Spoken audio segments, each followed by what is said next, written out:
Do you want something scary, but the movie is no longer scary, and major studios churn out only shooters with loot boxes?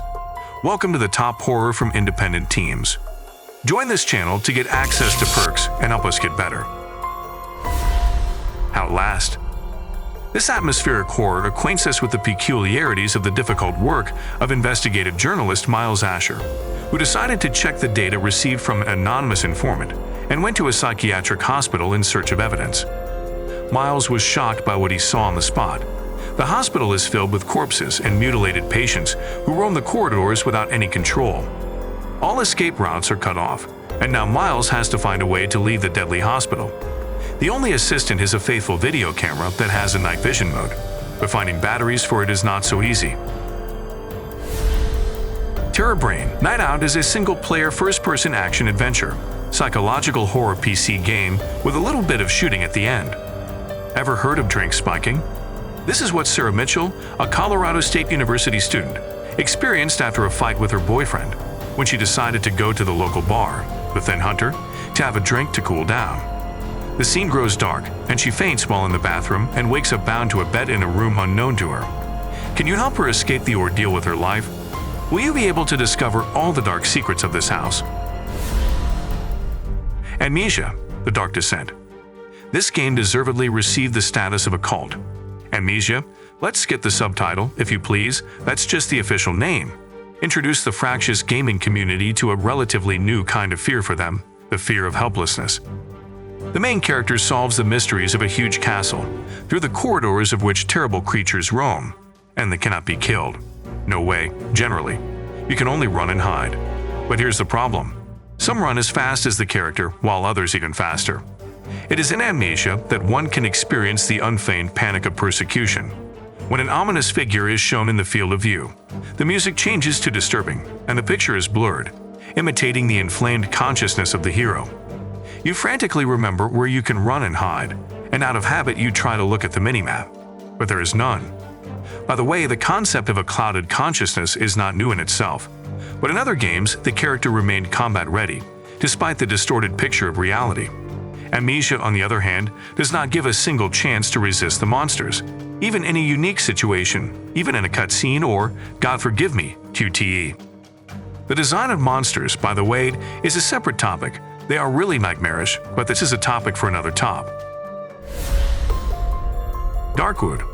Of course, in this collection, we could not do without the mention of Don't Starve. That's what it was. And the game itself will not be in the top, since its place was taken by another, similar to it and much more terrible Darkwood. This comparison doesn't detract from either game or the other, it's just a fact. Don't Starve scares only sometimes when the hero's intelligence decreases, but the rest of the time you need to tremble for your own skin and stomach.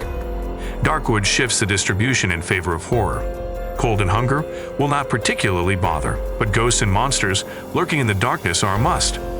Darkwood is a game that is 80% dark and 20% light. As you might guess, these percentages are in the player's flashlight and very rare lighted rooms. Some opponents are afraid of the light, while others, on the contrary, can only be seen and hit in the light. Of course, there are more of the latter, so the darkness around, combined with eerie sounds, creates a constant, unrelenting tension.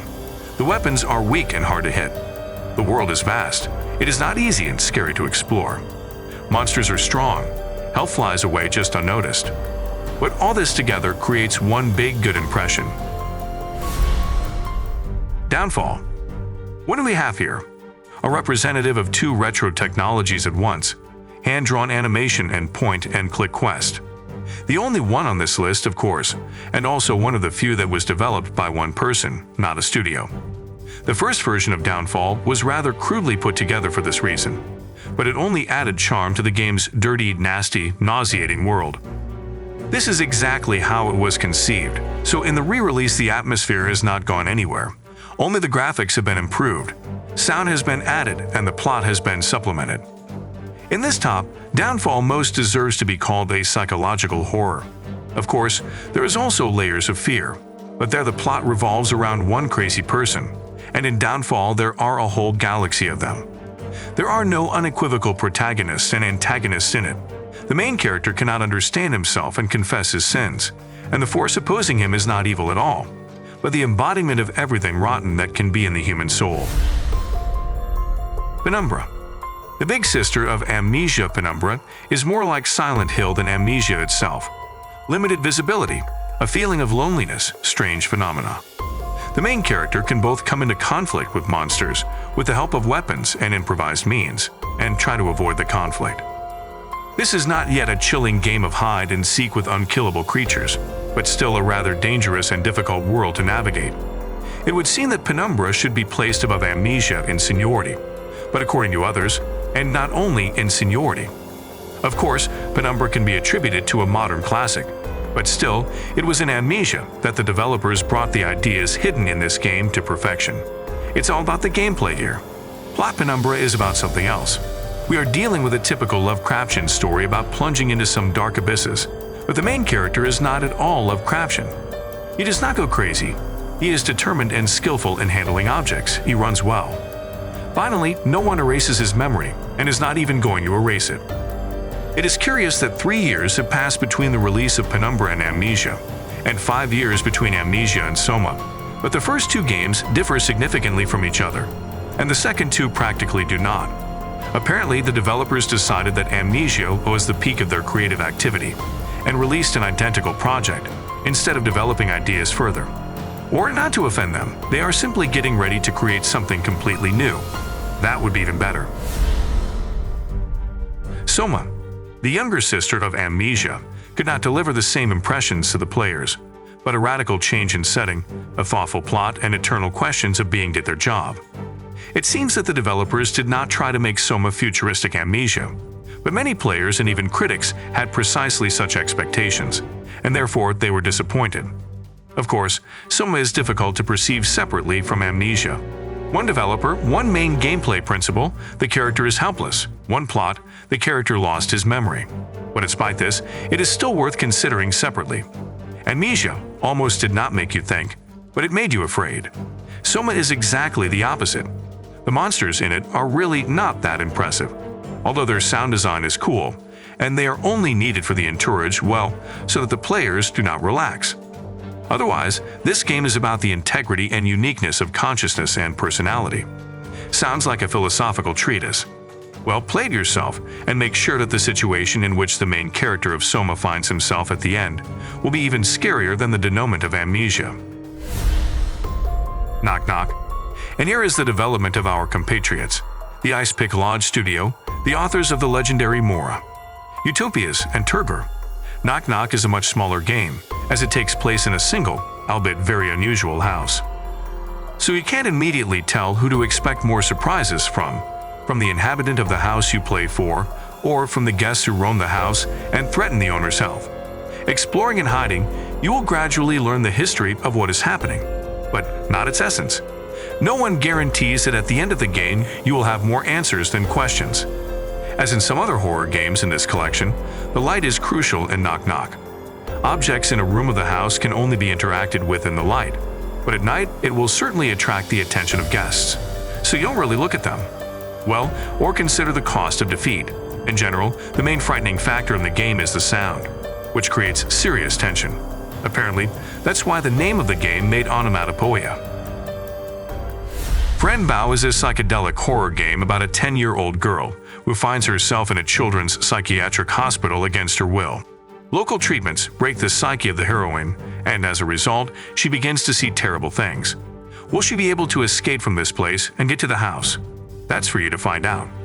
In terms of gameplay, this is a point-and-click quest in which you have to move between locations, solve puzzles, and play mini-games to advance in the story. Both critics and users note a rather impressive atmosphere for horror, and the game itself has over 6,000 reviews on Steam, which indicates its popularity among fans of the genre. Cry of Fear is a fairly popular and free-to-play indie horror game that was originally a mod for Half-Life, but later became a standalone game. In the role of a 19-year-old drug addict, the player will find himself in the hostile streets of Stockholm, full of monsters and monsters. He has to get out of this place, using various weapons and solving puzzles.